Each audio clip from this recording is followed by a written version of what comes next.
Today, the hometown boys serving in D.C. learned a lot about D.C. and AC. Of course, we're talking about outgoing Transportation Secretary Pete Buttigieg came back to South Bend.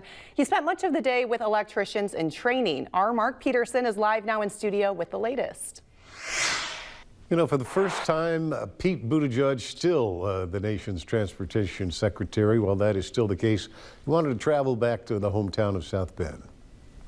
Honestly, one of the best parts of this job has been spending time with apprentices. Today brought a conversation between one person who's about to enter the job market and others, in this case, some electricians in training. I think back to what it was like about 15 years ago when I became mayor, and we were scrambling to figure out how to come up with enough jobs to keep our skilled workforce busy. As you know now, we have the opposite problem, which is a much better problem to have, which is figuring out how to line up the talent to do the work that's been created.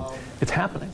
And it's not just randomly happening. It's happening because of choices that we made in this administration to support a made in America EV economy. The kind of choices that led to a multi-billion-dollar automotive industry investment in St. Joseph County and a new GM EV battery plant.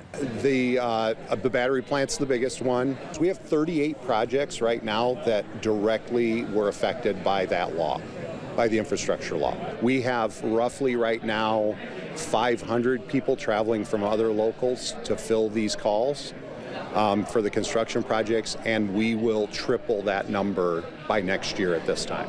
Next year will also bring a climate change of the political kind in Washington, the subject discussed during a fireside chat with former Mayor Buttigieg and current Mayor James Mueller.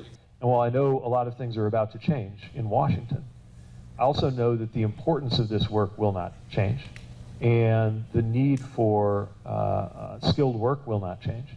And it is my hope that ideology and partisanship will not pollute the importance and the unity we ought to have around getting big things done.